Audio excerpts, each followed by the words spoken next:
सभापुर गांव में रामू और श्याम नाम के दो व्यक्ति गोलगप्पे बेचा करते थे। रामू बहुत ही सीधा साधा था, परंतु श्याम उतना ही चालाक था। रामू के पास कोई भी गोलगप्पे खाने जाता है तो वो अपनी चालाकी से उसे अपने पास बुला लेता था। इसी तरह रामू के गोलगप्पे कम बिका करते थे और श्याम गोलगप्पे बेचकर पैसे कमाता रहता था। ये श्याम तो बहुत चालाक है। कोई भी ग्राहक मेरे पास आता है तो वो झट से अपनी चालाकी से उसे अपने पास बुला लेता है। मेरा धंधा चौपट होता जा रहा है और ये पैसा बनाता जा रहा है। और भाई कैसा चल रहा है धंधा? बस दाल रोटी का ही गुजारा हो पा रहा है। तेरा तो धंधा चमक रहा है। अब मैं हूँ ही इतना अच्छा गोलगप्पे वाला, तो सब मेरे पास से ही गोलगप्पे खाएंगे ना जी। बुरे तो हम भी नहीं हैं, पर तू मेरे ग्राहक अपने पास बुला लेता है। ओ, मैं नहीं बुलाता, वो अपने आप चले आते हैं। उन्हें भी पता है कि गोलगप्पे किसके अच्छे हैं और किसके बुरे। श्याम के गोलगप्पे हाथों हाथ बिक जाते थे। वहीं रामू अपनी गोलगप्पे की रेडी को भरा हुआ लेकर घर वापस लाता था। बहुत दिनों से ऐसे ही चल रहा था। एक दिन रामू उदास होकर पेड़ के नीचे बैठा था। तभी वहाँ पर गांव का एक आदमी आ गया और उससे उसकी उदासी की वजह पूछने लगा।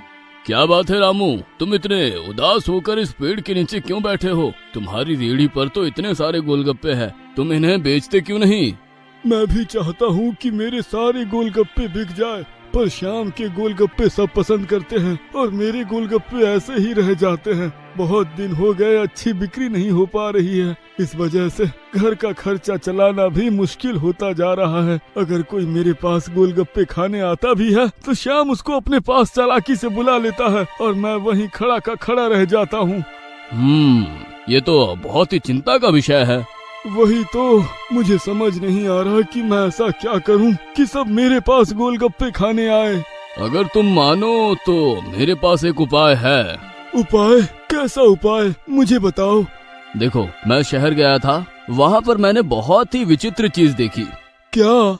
मैंने वहाँ देखा कि एक जगह गोलगप्पे खाने की प्रतियोगिता चल रही थी और जो जीता उसे इनाम दिया जाता था। एक काम करो, तुम भी एक प्रतियोगिता रखो। प्रतियोगिता? कैसा प्रतियोगिता? तुम छोटे छोटे गोलगप्पे बनाते हो ना, एक काम करो, तुम अब से बड़े गोलगप्पे बनाओ। उससे क्या होगा भला? तुम बड़े गोलगप्पे खाने की प्रतियोगिता रखना। जो ये बड़ा गोलगप्पा खाएगा उसको इनाम दिया जाएगा। ऐसा करने से सब तुम्हारे पास गोलगप्पे खाने आएंगे, क्योंकि तुम्हारे गोलगप्पों का आकार बड़ा होगा। सब तुम्हारे गोलगप्पे खाने में रुचि दिखाएंगे, जिससे तुम्हारी बिक्री अच्छी होगी। ये तो तुमने बहुत ही अच्छा उपाय बताया है। मैं कल ही बड़े आकार के गोलगप्पे बनाऊंगा और प्रतियोगिता रखूंगा। अगली सुबह रामू एक नए उत्साह के साथ बड़े आकार के गोलगप्पे बनाता है। अपनी गाड़ी के आगे लिख देता है कि जो ये बड़े गोलगप्पे खाएगा उसको 151 रुपए का इनाम दिया जाएगा। उसकी इस प्रतियोगिता की वजह से सब बड़े उत्साह के साथ उसके यहाँ पर गोलगप्पे खाने आते हैं। इतना बड़ा गोलगप्पा, अरे ये तो मैं झट से खा जाऊं। लगी शर्त, अगर तुम इस गोलगप्पे को खा लो तो मैं मान जाऊं और तुम्हें 151 रुपए भी मिलेंगे।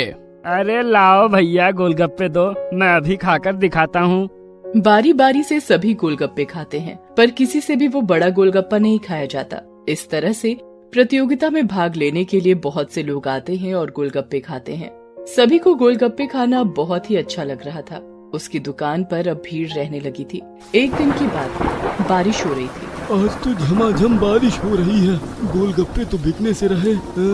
एक काम करता हूँ, इन गोलगप्पों को झोपड़ी में रख देता हूँ। जब बारिश बंद हो जाएगी तब मैं इन गोलगप्पे को बेच दूंगा।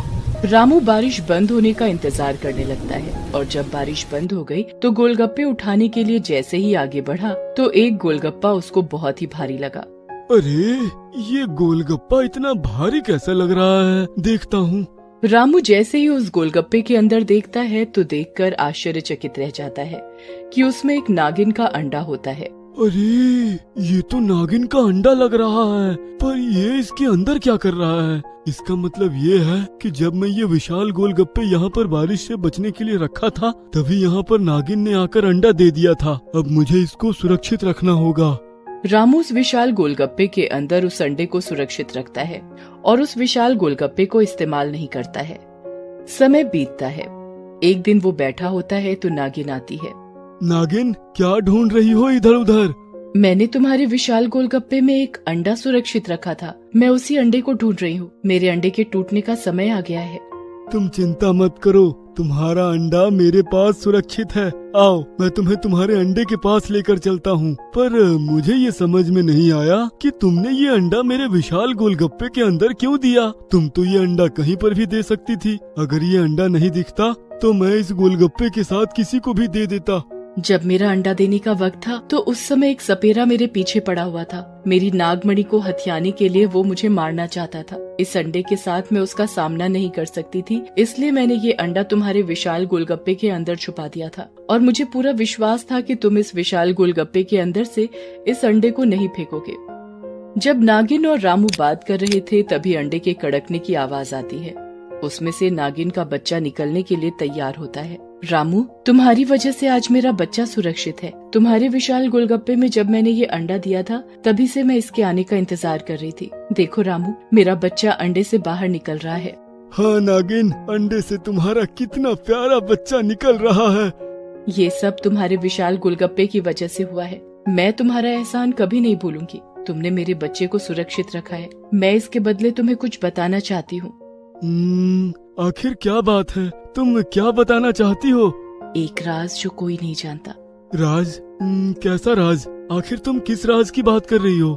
रामू, लाल पहाड़ी के पास जो एक भोलेनाथ का मंदिर है, उस मंदिर के पास एक पीपल का पेड़ है। उस पीपल के पेड़ के नीचे खजाना गड़ा हुआ है। तुम उस खजाने के हकदार हो। ये बात आज तक किसी को पता नहीं थी। मैं तुम्हें वो खजाना देना चाहती हूँ। तुम तुरंत वहाँ जाकर खजाना निकाल लो। तुम्हें पूरी जिंदगी कुछ करने की जरूरत नहीं पड़ेगी। रामू ये सुनकर बहुत खुश हो जाता है। वहीं दूसरी ओर जब नागिन रामू को ये सारी बात बता रही थी तो श्याम दरवाजे के पीछे खड़ा होकर उनकी बातें सुन रहा था और उसको अब पता चल चुका था कि खजाना कहाँ पर छिपा हुआ है। वो रामू से पहले पहुँचना चाहता था, इसलिए वो तुरंत ही वहाँ से खजाने को लेने के लिए चल पड़ता है। पर ध्यान रहे, वहाँ पर बहुत सारे नागों का पहरा है। वो तुम्हें खजाना नहीं लेने देंगे, पर अगर तुमने भोलेनाथ की जय बोल दी तो सारे नाग वहाँ से दूर हो जाएंगे और तुम आराम से खजाना ले सकोगे। तुम्हारा बहुत बहुत धन्यवाद नागिन। मैं अभी उस खजाने को लेकर आता हूँ। श्याम, जो कि अधूरी बात सुनकर खजाने की खोज में निकल पड़ा था, पीपल के पेड़ के पास पहुँच जाता है। रामू तो गिरा मूर्ख है। ऐसी बातें खुले में नहीं करनी चाहिए। उसकी सारी बातें सुनकर मुझे फायदा हो गया। अब ये सारा खजाना मेरा होगा, सिर्फ मेरा। रामू जब तक यहाँ पर आएगा मैं यहाँ से खजाना लेकर रफ्फू चक्कर हो जाऊंगा। श्याम खजाने के लालच में आकर वहाँ पर खुदाई शुरू कर देता है, जहाँ पर उसे खजाना मिलता तो है पर सांपों से ढका हुआ। वो जैसे ही उस घड़े को हाथ लगाता है तो सांप उसको डस लेता है और वो वहीं पर मर जाता है। कुछ समय बाद रामू वहाँ पहुँच जाता है और महादेव की जय बोलकर खजाना हासिल कर लेता है। ये तो बहुत सारा खजाना है। आखिर इतने सारे खजाने का मैं क्या करूँगा? मुझे ये खजाना नेक कामों में उपयोग में लाना चाहिए। क्यों ना मैं इन खजाने से गरीबों की मदद करूँ। वो खजाना लेकर आ जाता है और उस खजाने को गांव की मदद में उपयोग में लाता है।